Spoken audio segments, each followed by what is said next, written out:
है ना। ऐसे तो कहने का अर्थ है जन्म हुआ तो राम का नाम है, ब्याह हुआ तो राम नाम है, बुढ़ापे में कथा राम नाम की, और जब अंतिम समय आता है तो भी राम नाम ही सत्य बोल करके ले जाया। अंत तक, शुरू से, जन्म से लेके मृत्यु तक राम नाम चलता है।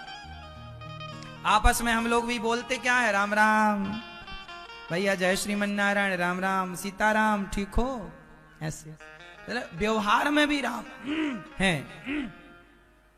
तो ये राम नाम कभी पुराना नहीं हुआ इसलिए राम नाम का सहारा लीजिए। ये संसार की चमक में ना जाइए। ये संसार की चमक आज नहीं लग रही, कल ही पुरानी हो जाएगी। पर कृष्ण की कथा, राम की कथा, राम का नाम कल भी नया था, आज भी नया, आगे भी। इसलिए नए की तरफ भागो, और नए हैं भगवान। इसलिए भगवान की कभी दाढ़ी मूछें नहीं होती। आपने कभी राम जी को दाढ़ी मूछों में देखा? अब आप लोग सोचते होंगे क्यों भगवान की दाढ़ी मूछें नहीं होती? क्या नहीं होती? भगवान सदा सुंदर रहते हैं, सदा जवान रहते हैं, सुंदर। भगवान तो भगवान है। काल का प्रभाव हम पर है, समय हमें बूढ़ा बना रहा है। समय भगवान को थोड़ा बूढ़ा बनाता है। समय भगवान के अधीन है, हम समय के अधीन है। हम जोर से, हम समय के अधीन है और समय भगवान के अधीन है। हम समय की मुट्ठी में है और समय भगवान की मुट्ठी में। मैं हूं संसार के हाथों में, संसार तुम्हारे हाथों में। मैं हूं संसार के हाथों में और संसार तुम्हारे। इसलिए भगवान सदा सुंदर है। भगवान राम 11,500, राम जी 13,000 वर्षों तक राज्य किए, कृष्ण जी 125 वर्ष तक राज्य किए, पर सदा सुंदर रहे। सुंदर, जवान, सुंदर, बिल्कुल सुंदर, यूनिक लुक है भगवान का। भगवान बूढ़े नहीं होते। अच्छा, आप लोग क्या, अच्छा बूढ़े कौन है? जैसे ब्रह्मा जी को बना दिया ना बूढ़ा, दाढ़ी वाड़ी। आपने जहां भी ब्रह्मा जी को देखा होगा वहां दाढ़ी वाड़ी जरूर देखी होगी। एक्चुअली ब्रह्मा जी भी सुंदर हैं। वो तो अब चूंकि उनको लगा कि सबके बाप ब्रह्मा हैं, तो बाप को बाप के टाइप का बना दिया। सब सुंदर हैं, सब दिव्य हैं। ये सामान्य नहीं है, ये सब कौन है? दिव्य है। सब पर प्रभाव हो सकता है काल का, हो भगवान। देवता भी सुंदर रहते हैं, देवता भी सदा जवान रहते हैं। भगवान के बारे में लिखा है ना सब शास्त्रों में, कैसे भगवान हैं, उनकी आंखें कैसी, उनके मुख कैसा, उनका स्वरूप कैसा, उनके बाल कैसे, उनके चरण कैसे, उनकी कमर कैसी, उनके हृदय कैसा, उनका भुजाएं कैसी। राम जी की भुजाएं घुटनों के नीचे तक जाया करती थी। राम जी की भुजाएं कितनी बड़ी थी? आप जब खड़े होते हैं तो आपकी भुजा घुटनों के नीचे नहीं होती। राम जी की भुजा घुटनों के पार जाती थी। ये कोई भगवान की विशेषता है। ये भगवान ही बिनु पग चलहि सुनहि बिनु काना, कर बिनु कर्म करहि विधि नाना। तो भगवान को हमेशा नए भाव से देखना चाहिए। भगवान सुंदर है। कथा सूत जी महाराज ने कहा कि स्वर्ग का अमृत कोई पिए तो स्वर्ग मिले, भगवान की कथा वैकुंठ दिलाए। इसलिए कथा अच्छी है भैया, स्वर्ग का अमृत पीने से कोई फायदा नहीं है। कथा शुरू ही राजा परीक्षित ने मोक्ष प्राप्त कर लिया। इंद्र ने तराजू बांधी, भागवत जी को तौल कर देखा तो भागवत जी का पलड़ा भारी था। भागवत जी की तुलना किसी से नहीं हो सकती। भागवत जी की तुलना किसी से तुलना नहीं है भागवत जी की। भागवत जी कौन है? भगवान का वांगमय स्वरूप। इसलिए जब भागवत सुनते हैं तो भगवान की अनुभूति होती है। कथा सुना करो। अच्छा, क्या हुआ? एक आदमी था, वो कभी कथा नहीं सुनता था। अरे क्या मतलब कथा वथा क्यों सुने, हम तो कर्म करेंगे, वही पूजा है, जरूरत नहीं है। एक आदमी था, वो कभी कथा, बूढ़ा हो गया। एक दिन उस बूढ़े आदमी का जो दोस्त था, मित्र, फ्रेंड, उसके घर में ना सत्संग था। तो सत्संग के लिए संत जी, गुरु जी आए।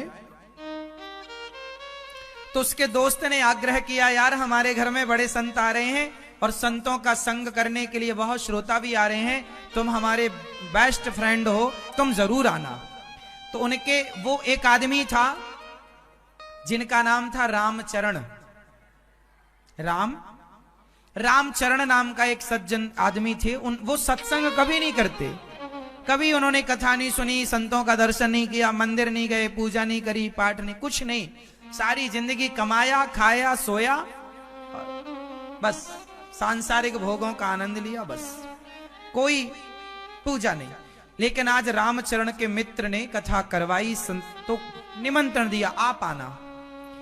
उसने फिर भी टाल मटोल किया, नहीं आएंगे नहीं आएंगे, और उन्हें आना ही पड़ेगा। जिद कर लिया रामचरण के मित्र ने, तो रामचरण गए। अब जब रामचरण गए तो सत्संग चालू था, पीछे जाके बैठ गए। और जब बैठे तो सत्संग में संतों ने बताया कि मानव का शरीर तो भगवान के लिए मिला है। और जब वो बातें सुनी कि भगवान से नाता जोड़ना चाहिए, हम तो मैनेजर हैं, मैनेजमेंट कर रहे हैं, लेकिन हमारा परिवार अलग है, ईश्वर से कनेक्ट रहो, ईश्वर से जुड़े रहो, ये छोड़ना पड़ेगा संसार, यहां का किया यहीं रह जाएगा, जो कुछ पुण्य हुआ है वो संग जाएगा, वो पाप जो किया है, पाप और पुण्य दो लोग संग चलते हैं। हमारे संग पत्नी नहीं जाएगी, हमारे संग पुत्र नहीं जाएगा, पत्नी और पुत्र के लिए जो पुण्य और पाप किए हैं वो हमारे संग जाएंगे। हमारे माता पिता नहीं जाएंगे, पर हमारे माता पिता के लिए हमने जो पुण्य और पाप किया है वो हमारे पुण्य और पाप हमारे संग। अब ये सब बातें जब रामचरण जी ने सुनी तो भाई उनको लगा कि मैंने तो सारा समय गवाया है, मैंने तो कुछ भी नहीं पाया, मैं तो बूढ़ा हो गया, मेरी तो आंखों के पास के बाल भी पक गए, अब तो मैं मृत्यु की ओर हूं। और ये कह रहे हैं कि अभी पुण्य जाएगा साथ में, पुण्य तो मैंने किए नहीं कोई। अब वो बड़े अंदर चिंतित हो गए। तभी एक महिला ने पूछा, महिला ने संत जी से कहा, गुरु जी हमने सुना है कि जब प्राण निकलते हैं ना तो बड़ा दर्द होता है, बड़ी पीड़ा होती है, तो सुना है कि जाने के बाद आना भी पड़ता है।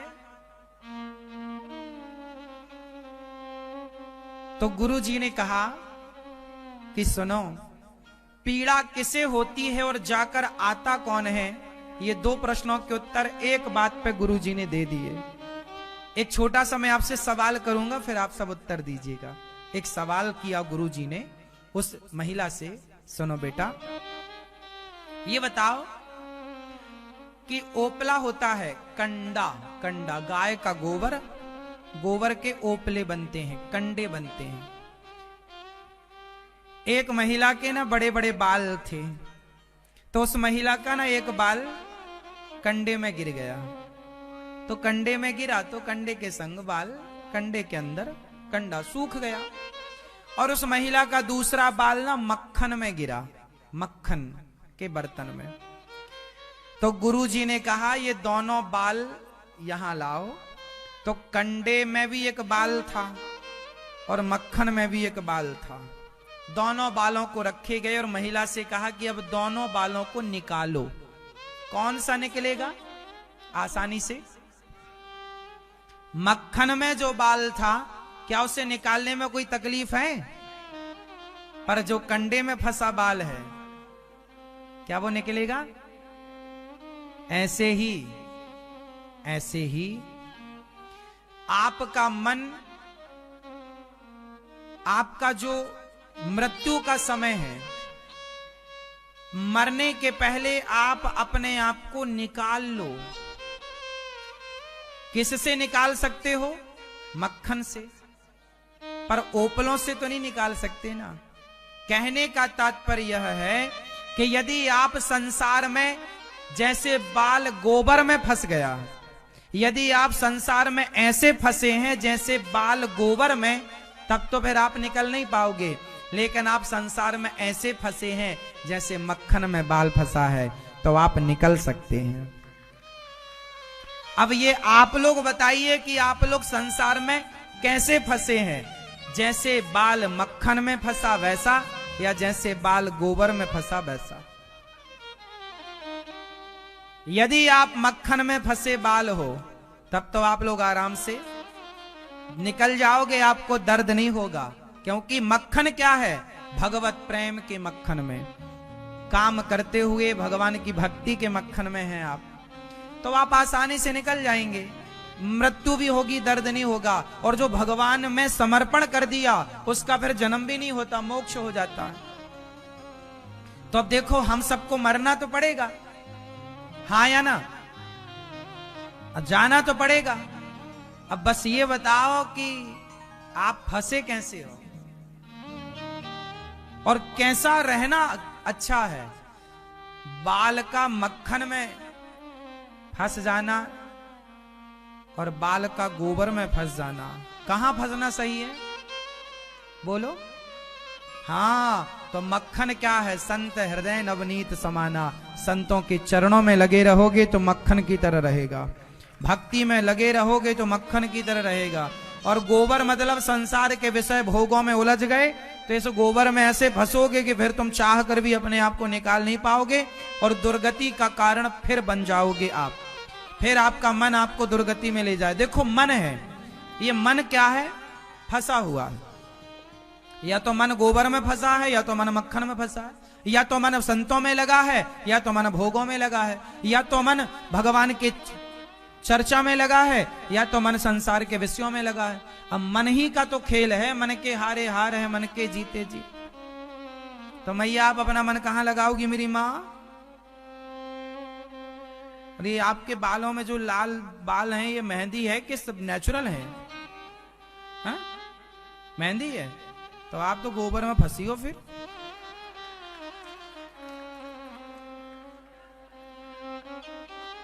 हाँ?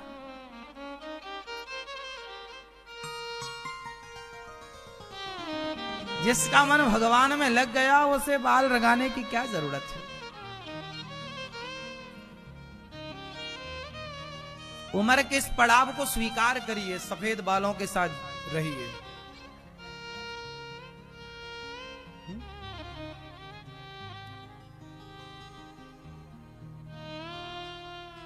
वाइट इज राइट, वही सही है।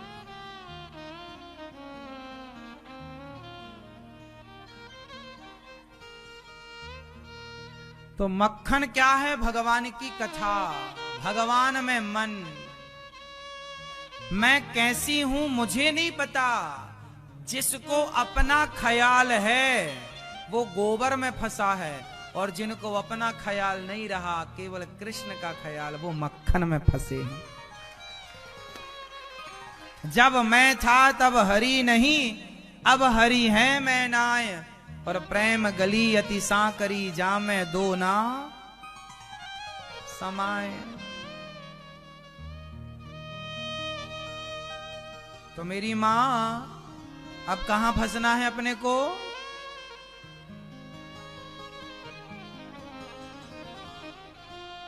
तुरंत गोबर को पानी में डाल दो, तो फिर क्या होगा? गोबर घुल जाएगा, तुरंत बाल आराम से निकल आएगा। तो अपने आप को सत्संग की कथा रूपी गंगा में डुबा दो, सब घुल जाएगा, सब ठीक हो जाएगा।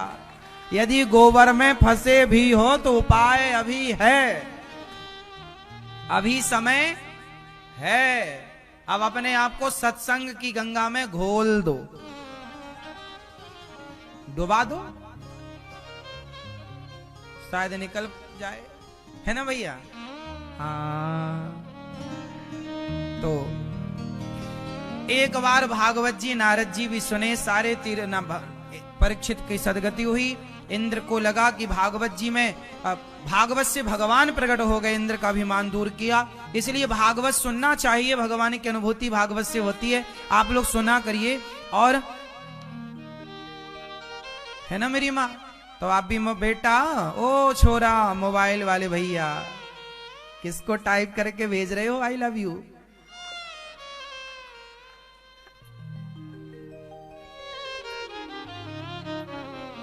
बढ़िया खटाखट खटाखट मैसेज चल रहे हैं।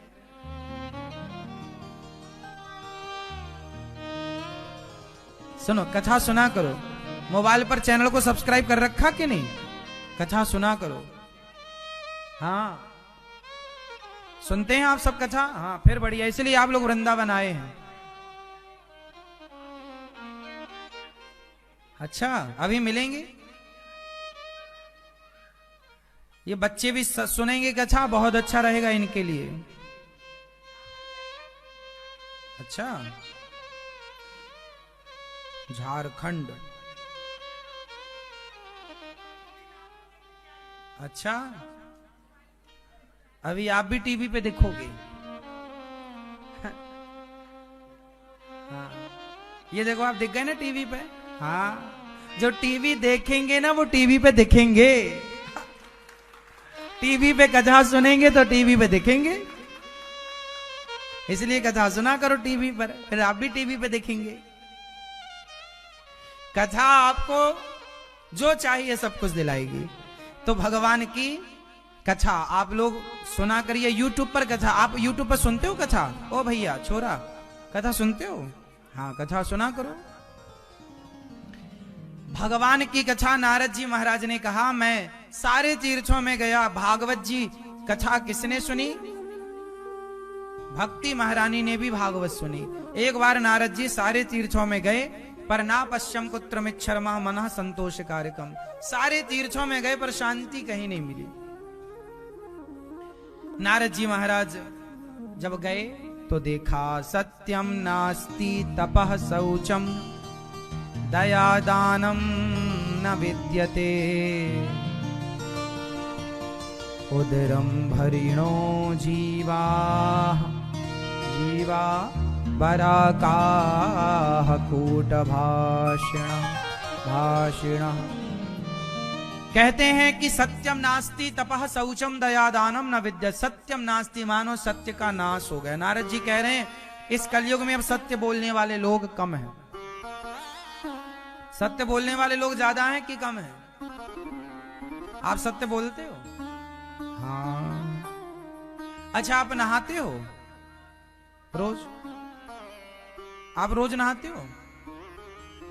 मैया इनको नहीं बोलने दोगी? आप रोज नहाते हो बेटा? एक बार ठंडी में तो नहीं नहाते, कभी कभी रोज नहाते। अच्छा, फिर अच्छी बात है। लघु शंका जाने के बाद क्या करते हो? लघु शंका जाने के बाद हाथ पांव धुलते हो, कुल्ला करते हो? कितने कुल्ला? 1 3 कुल्ला कम से कम। लघु शंका जाने के बाद पांव धुलना चाहिए, हाथ धुलना चाहिए, फिर 4 कुल्ला करना चाहिए। क्या करना चाहिए? 4 कुल्ला। यदि शौच करने गए हो तो क्या करते हो आप? फ्रेश होने के बाद, शौच के बाद क्या करते हो? नहाते हैं, सही? कभी कभी तो नहीं नहाते। हम सबके लिए ये बातें हैं। यहां पर नारद जी कह रहे हैं सत्यम नास्ति तपः शौचम। यहां जो शौचम शब्द का प्रयोग नारद जी ने किया वो पवित्रता से किया। क्या है उसका मतलब? पवित्रता। जैसी रखे शुद्धि वैसी बने। शुद्धि का बुद्धि से पूरा कनेक्शन है, इसलिए शुद्धि जरूरी है। शुद्धि कैसी होगी? लघु शंका जाओ, 4 कुल्ला करो, पांव हाथ धुलो, सबके लिए है, स्त्री पुरुष बेटा बेटी सब। शौच करने जाओ तो नहा कर ही आओ, बिना नहाए शुद्धि नहीं होगी। अब आप लोग ना शौच करने के बाद नहाते नहीं, पूरा दिन पूरे घर में घूमते हैं, तो आप अशुद्ध हैं। उस अशुद्धि में आपके अंदर देखो, आप जब भोजन करते हो ना, तो भोजन करते समय खाना कुछ थाली के नीचे गिरता है कि नहीं? हाँ या ना? तो थाली के नीचे गिरा, आपको क्या लगता थाली के नीचे गिर गया तो उठा लेंगे ना? कहते हैं खाते समय जो भोजन थाली से नीचे गिरता है उस भोजन को प्रेत ग्रहण करता है। आप देखें ना देखें, लेकिन हमारे आसपास पॉजिटिविटी नेगेटिविटी है। जैसे बैक्टीरिया को हम नहीं देखते, लेकिन नहीं दिखता इसका मतलब ये छोड़िए कि बैक्टीरिया नहीं है। कोरोना को हमने नहीं देखा कि सफेद है कि काला है कि गोरा, लेकिन नहीं दिखा, पर ऐसा तो नहीं कि नहीं था, था। आपके हाथ में बहुत सारे बैक्टीरिया हैं, आपको नहीं दिख रहे हैं, इसका मतलब ये छोड़ी कि नहीं जी नहीं दिख रहे हैं मतलब नहीं है। माइक्रोस्कोप से देखिए आप, सब दिखेगा आपको। उसी तरह हनुमान चालीसा में क्या लिखा है? भूत पिशाच निकट नहीं आवे महावीर। तो भूत पिशाच निकट नहीं आवे क्या मतलब है? भूत पिशाच होते हैं तब तो लिखा है, नहीं होते तो लिखने की क्या जरूरत थी? तुलसीदास जी को हनुमान चालीसा में होते हैं तब ना लिखा है। तो याद रखिएगा कि हमारा खाया हुआ अन्न इसलिए ऐसा खाओ कि थाली से जूठन ना गिरे। कुछ लोग तो ऐसा गलत खाते हैं कि खाते खाते ऊपर मुंह से न कुछ दाने चावल के, कुछ रोटी का कण नीचे जमीन पर गिर जाता है। ये बहुत गलत है। इस तरह से खाने से केवल दरिद्रता ही आएगी। इस तरह खाने वाला व्यक्ति दरिद्र होता है, और जो दरिद्र हैं आप देख लेना वो ऐसे ही खाते होंगे, इसलिए दरिद्र हैं।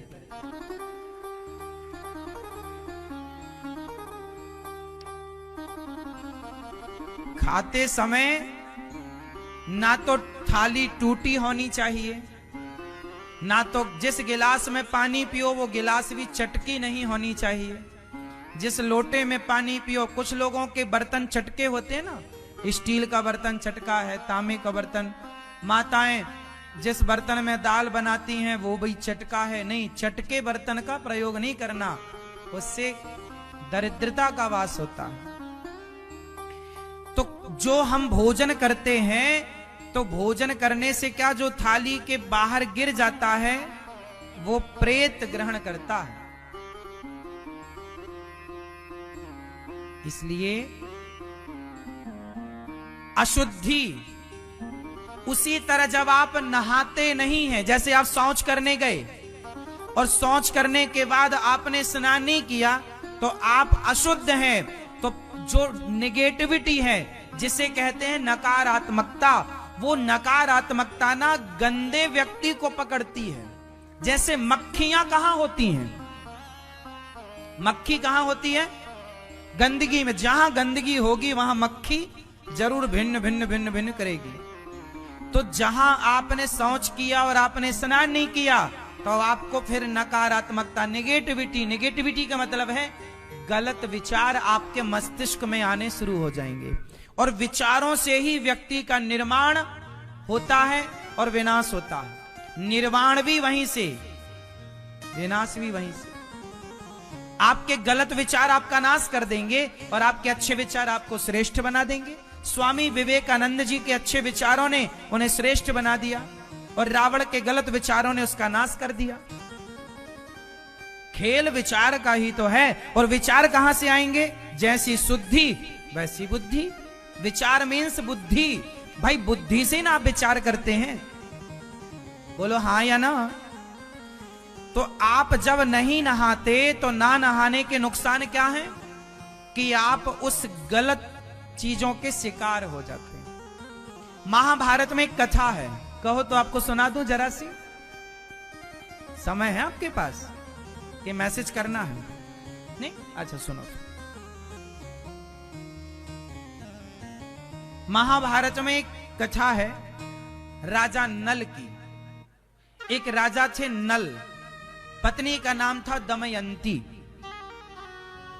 बहुत बढ़िया राजा थे। दमयंती बहुत सुंदर थी, इतनी सुंदर थी कि दमयंती से विवाह करने का प्रस्ताव देवराज इंद्र ने भेजा था। इंद्र उसे पसंद करता, इतनी सुंदर। अच्छा, दमयंती इतनी सुंदर थी कि कलयुग उससे विवाह करना चाहता था। कौन? कलयुग। कलयुग भी विवाह करना चाहता था दमयंती से, इतनी सुंदर थी दमयंती, पर दमयंती को प्रेम था राजा नल से। तो राजा उनका स्वयंवर हुआ, उस स्वयंवर में कलयुग भी आया, इंद्र भी आए और नल आए।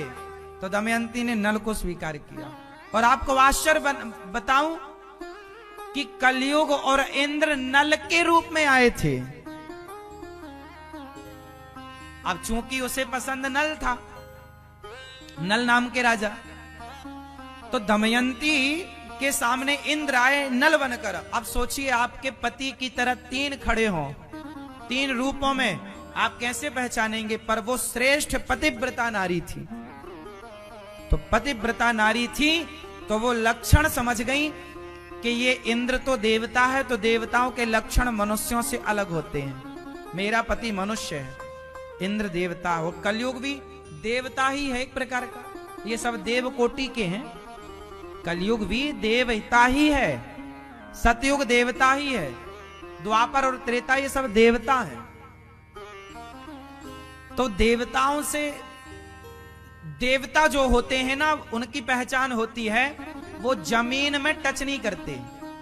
वो खड़े होंगे तो जमीन से ऊपर उठे होंगे, 1 फीट आधा फीट ऊपर, वो जमीन को टच कर ही नहीं सकते, वो थोड़ा ऊंचे उठे होंगे।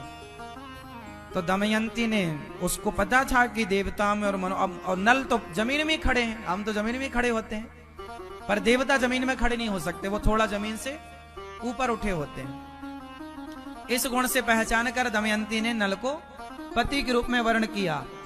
अब कलयुग पीछे पड़ गया, इंद्र तो चले गए पर कलयुग पीछे पड़ गया कि मैं तुझे बर्बाद करके रहूंगा, तूने मुझे स्वीकार नहीं किया तो बर्बाद करके रहूंगा। तो राजा नल ने, नल इतने बढ़िया राजा थे, इतने सात्विक जीवन को जीते थे, इतनी पवित्रता का ख्याल रखते थे कि कलयुग चाह करके भी उनका कुछ बिगाड़ नहीं पाता था। पर एक दिन गलती हो गई, सुनना ये गलतियां सुनना।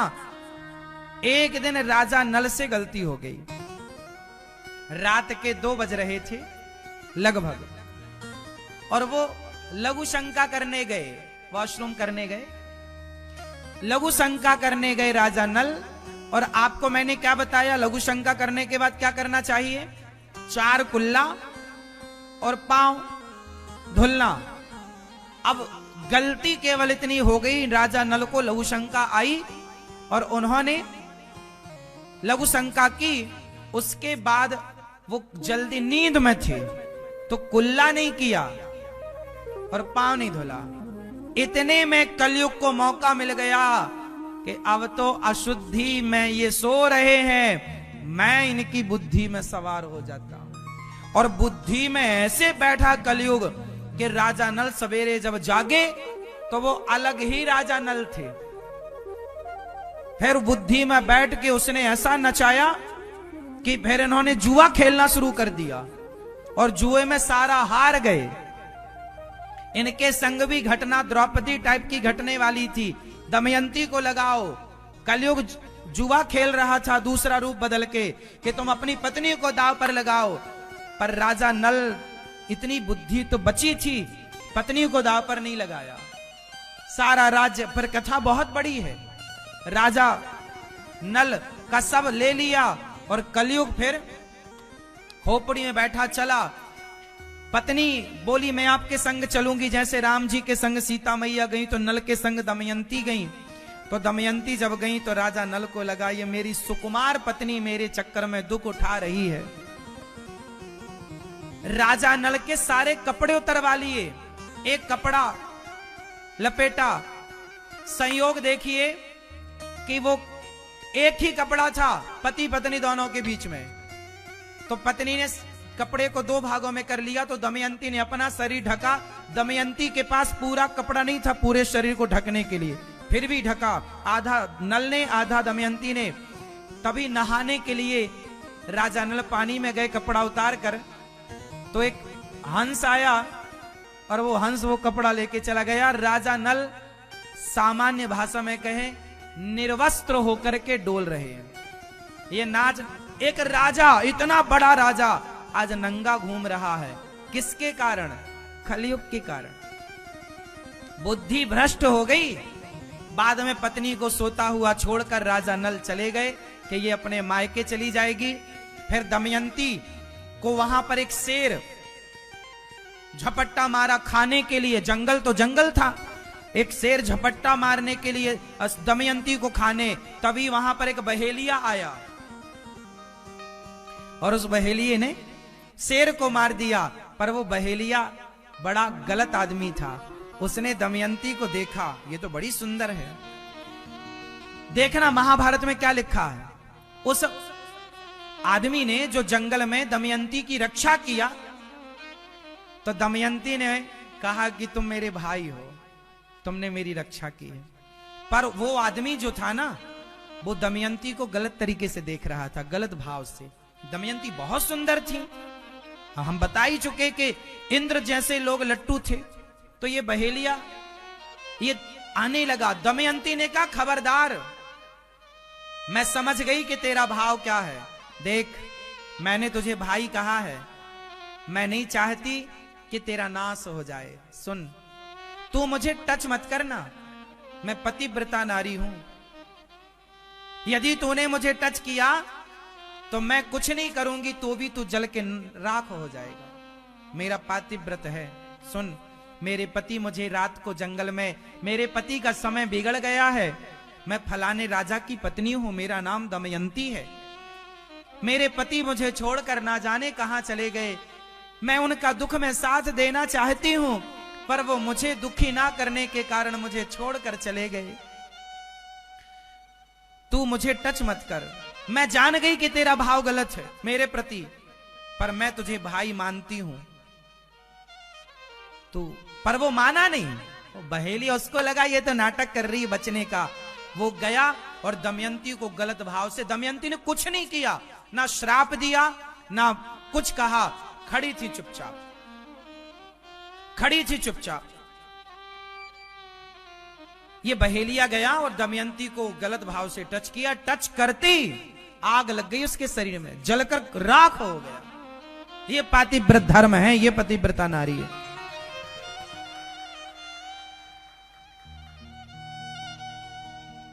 फिर वो अपने मायके चली गई। उनका पिता का राज्य पास में था, वहां चली गई। राजा नल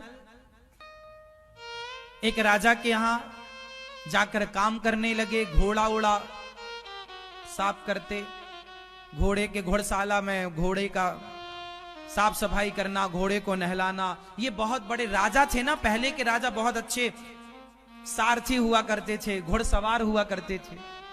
तो जो जिसके राज्य में राजा नल काम कर रहे थे, तो एक दिन अब क्या हुआ कि दमयंती की जो मां थी, उस मां को चिंता हुई कि मेरे दामाद कहां। अब दमयंती रोए दिन रात के मेरे पति कहां। सालों बीत गए।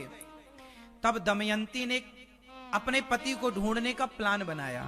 ये पूरा महाभारत में पढ़ेंगे, मजा आ जाएगा। ये कथाएं इतनी बढ़िया कथाएं हैं, अगर आप लोग व्हाट्सएप फेसबुक से निकलती नहीं।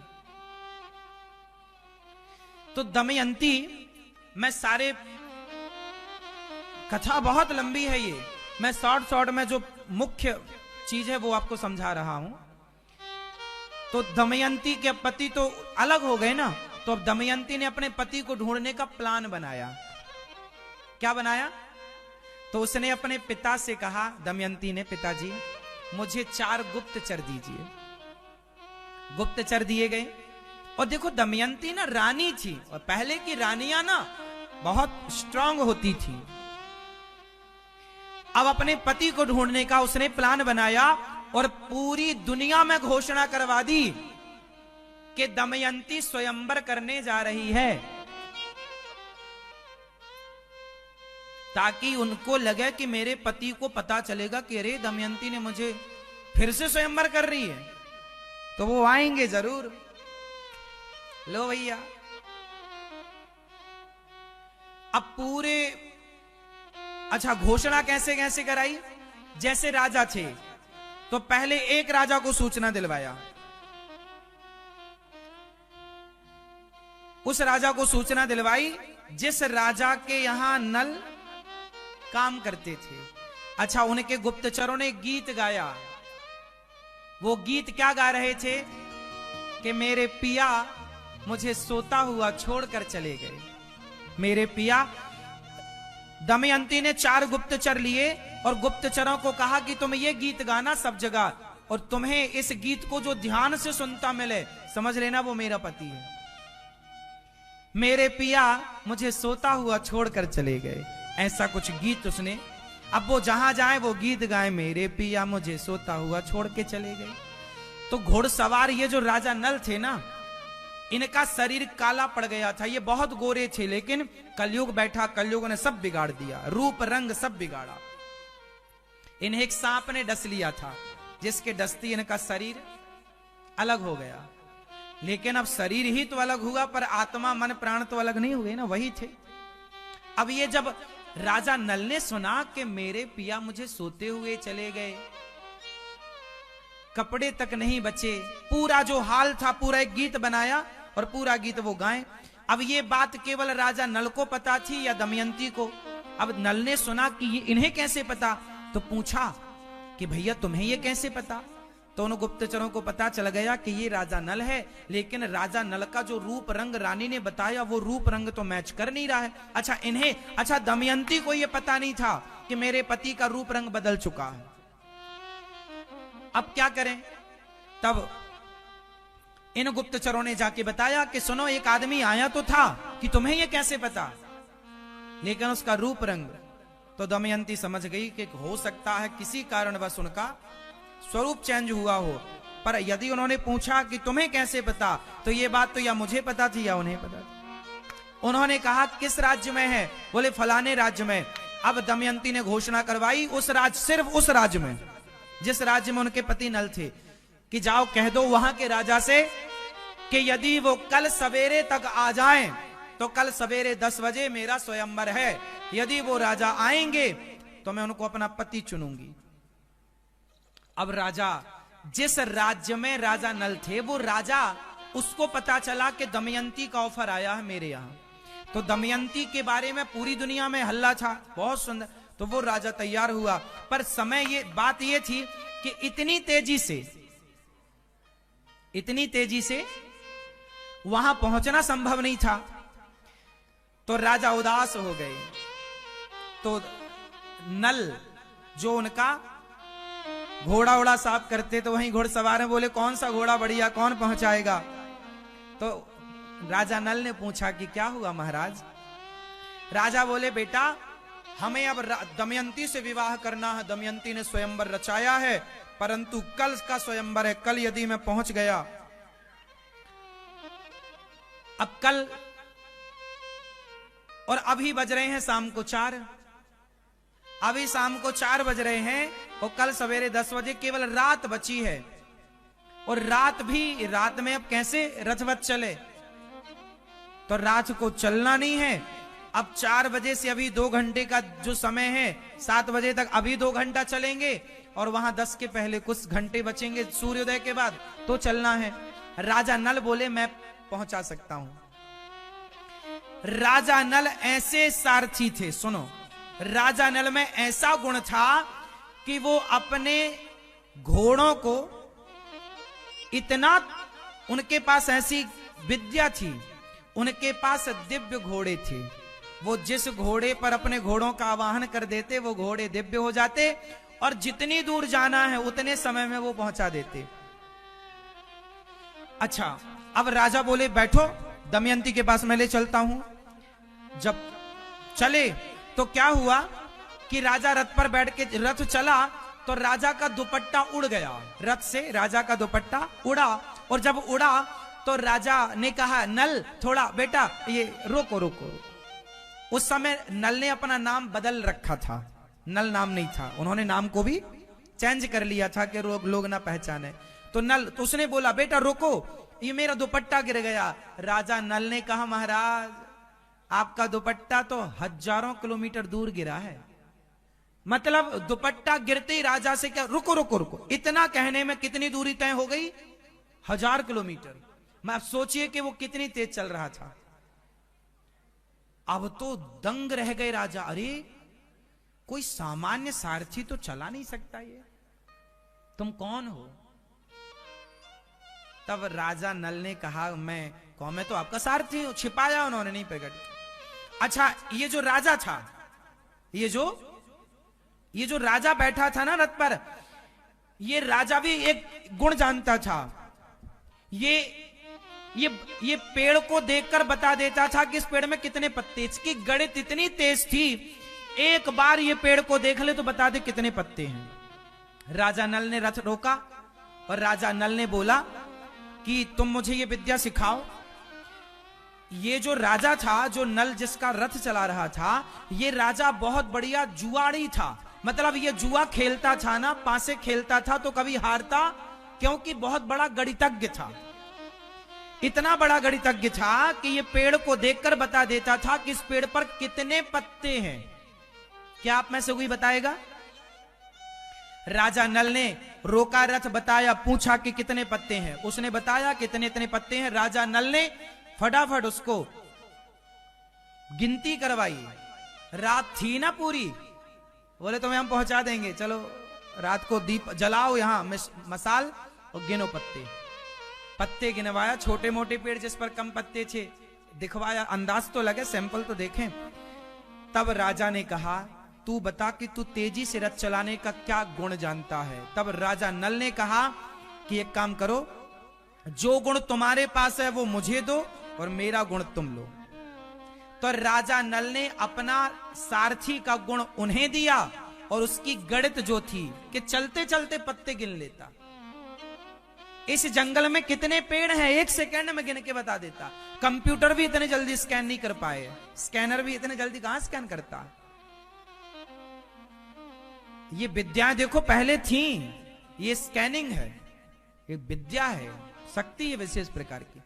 आदान प्रदान किया अपना गुण और गए। तो वहां पर दमयंती को, इस राजा से तो ब्याह करना नहीं था, अपने पति को देखा, लेकिन नल पहचान गए दमयंती को, पर दमयंती ने नहीं पहचाना। पहचान तो गई, लेकिन ये रूप, मेरा तो ये पति था नहीं, रूप कैसे? बोले ठीक होगा, वो रूप भी ठीक होगा। बाद में वो रूप ठीक हुआ। कोई वहां पे बात लिखी है कि उन्होंने ऐसा किया तो फिर वो अपने रूप में आए। दमयंती ने फिर से उनका वर्ण किया, फिर विवाह हुआ उनका। और अब की बार चूंकि गुण सीख चुके थे तो उन्होंने जुआ में सब हारे थे, अब की बार जुआ की चुनौती फिर दी और जुआ में उस राजा से, जिस राजा से ये हारे थे, वो कलयुग का कोई मित्र था, कलयुग के पक्ष का राजा था, उससे फिर जुआ खेला। और अब की बात तो ये गुण सीख चुके थे, जुआ खेल के सारा राज्य इन्होंने पुनः जस का तस जीवित किया और पुनः राजगद्दी पर बैठकर फिर राजा नल राजा हुए। ये महाभारत में बहुत बड़ी कथा है जो हमने बहुत छोटे में आपको सुनाई, राजा नल और दमयंती की। फिर ये पति पत्नी बने और अपना राज्य स्थापित। हम केवल आपको यह समझाना चाह रहे थे कि एक जरा सी गलती, आजकल तो लड़के लड़कियां बहुत ऐसे समाज में लोग मिल जाएंगे, स्त्री पुरुष आप सब, बहुत सारे लोग ऐसे जो शौच करने के बाद नहाते नहीं है।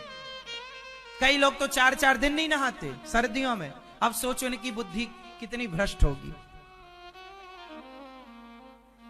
कितने पवित्र विचार होंगे इन लोग। राजा नल की एक गलती से उन्हें कितना चक्कर काटना पड़ा और तुम ध्यान नहीं देते। इसलिए अपवित्र पवित्रो वा सर्वावस्थांग तोपी वा,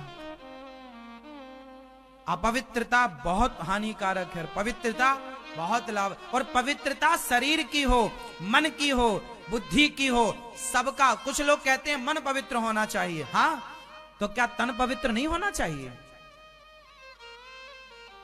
अरे मन अकेले पवित्र कर लेने से काम ना होगा।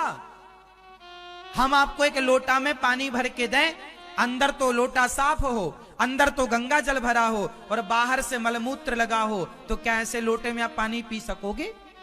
हम तो कहें कि जी बाहर से ही तो गंदा है, भीतर तो अच्छा है। तो भैया भीतर तो अच्छा होना चाहिए, मन की मैल तो साफ होनी चाहिए, लेकिन बाहरी शुद्धि भी होनी चाहिए। अब कुछ लोग बाहर के चक्कर, भीतर के चक्कर में ना भीतर ही हुआ ना बाहर हुआ। भीतर किसका साफ है? कितना साफ है तुम्हारा?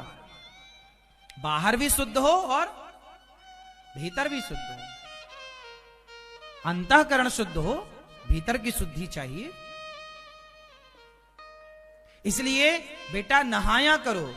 लघु शंका, हाँ कोई बूढ़ा है, बुढ़ापे में आदमी बिस्तर में मलमूत्र करता, देखो बूढ़े और बच्चों का दोष नहीं है, वो असमर्थ हैं, असमर्थ को दोष।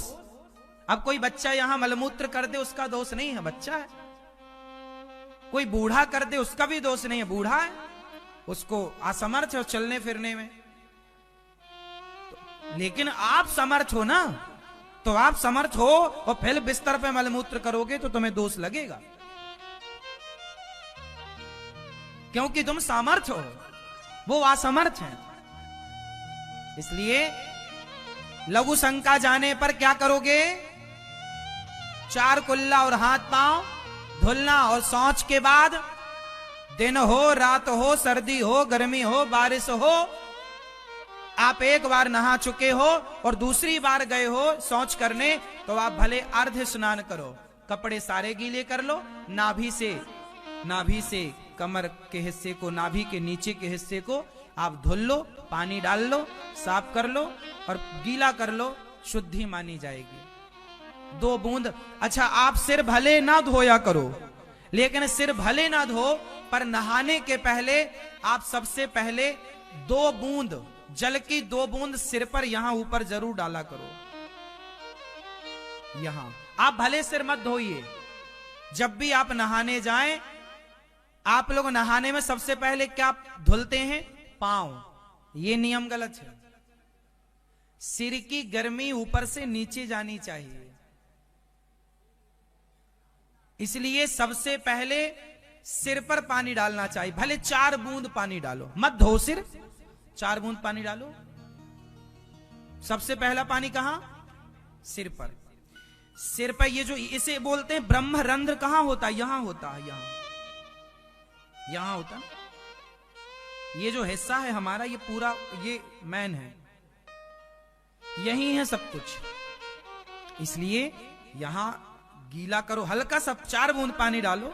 यहां से जब पानी पड़ेगा तो ये चीजें पूरे शरीर की गर्मी ऊपर से नीचे की तरफ। इसलिए नहाना कैसे चाहिए? ऊपर से नीचे। आप लोग जब नहाते, आप लोग गलत नहाते हैं। पहले आप पांव धोएंगे, फिर आप हाथ धोएंगे, गलत नियम है भाई। पांव धुलेंगे तो वो नीचे की गर्मी ऊपर चढ़ जाएगी। आपको पता है पांव से, हमारे तलवों से बहुत सी चीजें निकलती हैं। हमारे शरीर में छेद होते हैं, पसीना निकलता है ना, छेद है तभी तो निकलता है। विज्ञान समझो, हर चीज के साइंस को समझो। मैं हर चीज साइंटिफिक बोल रहा हूं, हर चीज का विज्ञान। हमारे शरीर में करोड़ों छेद हैं कि नहीं?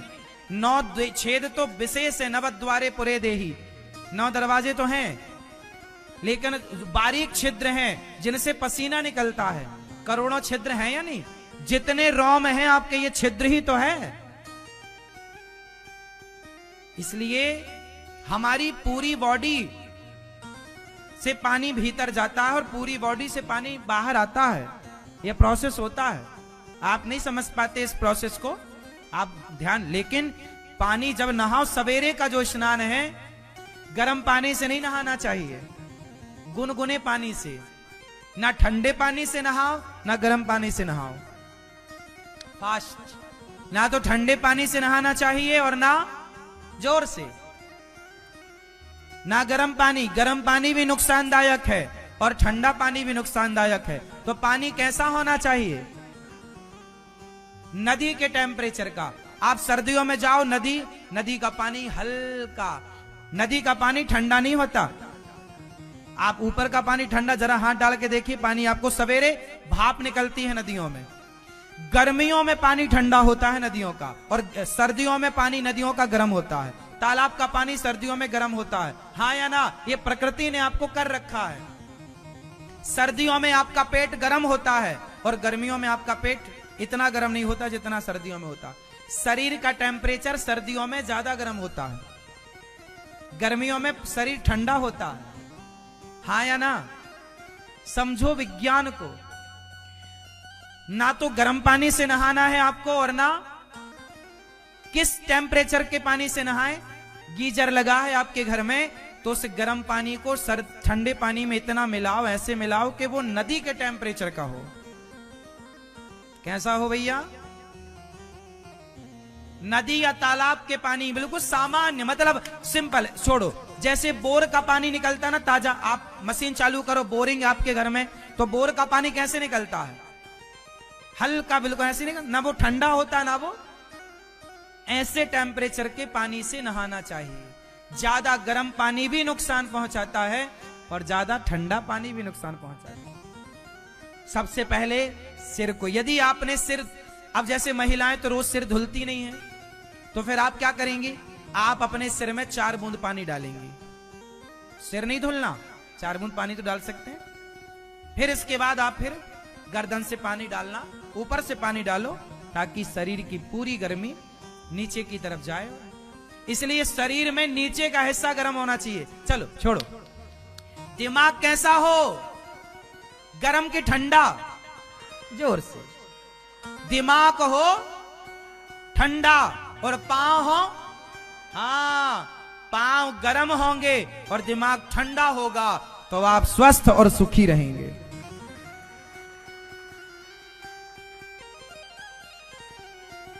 दिमाग हो ठंडा कब? जब पानी पड़ेगा, तो तुम दिमाग तो धुलती नहीं हो,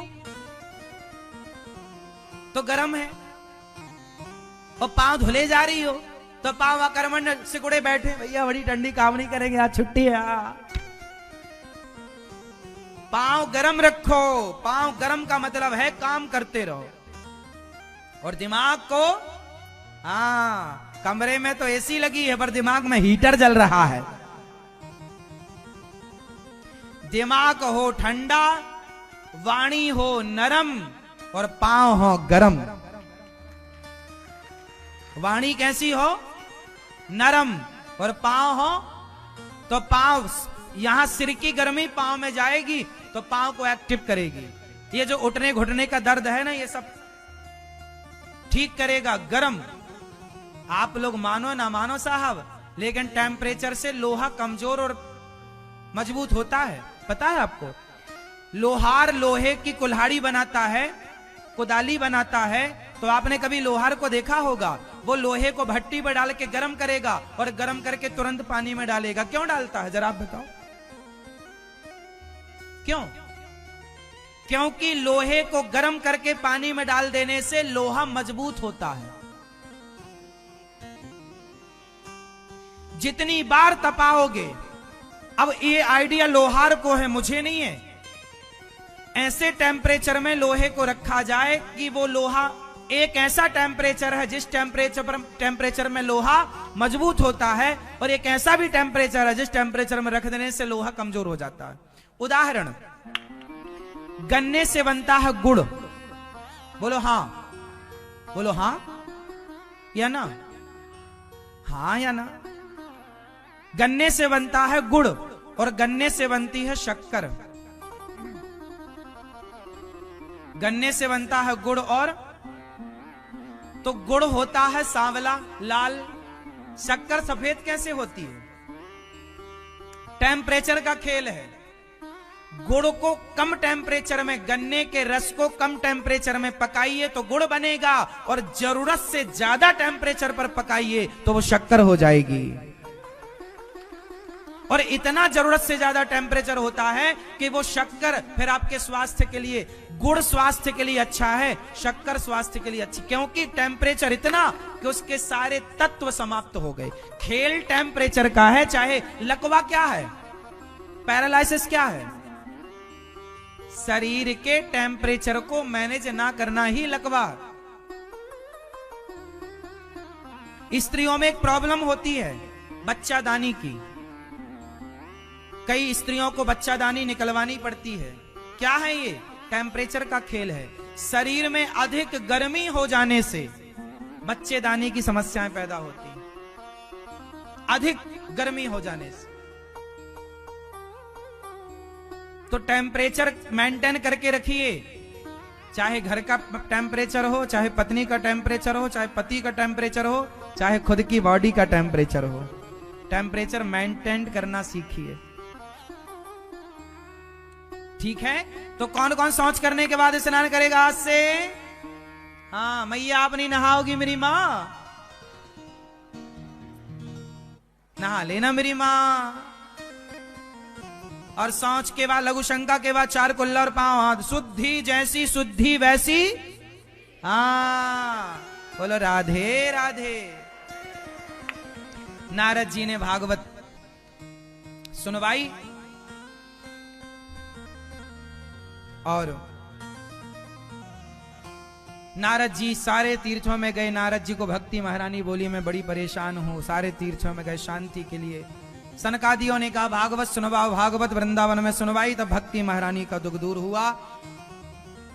भक्ति महारानी हृदय में बैठी। एक पापी व्यक्ति भागवत सुना, आत्मदेव जी के पुत्र का नाम था धुंधकारी, बड़ा पापी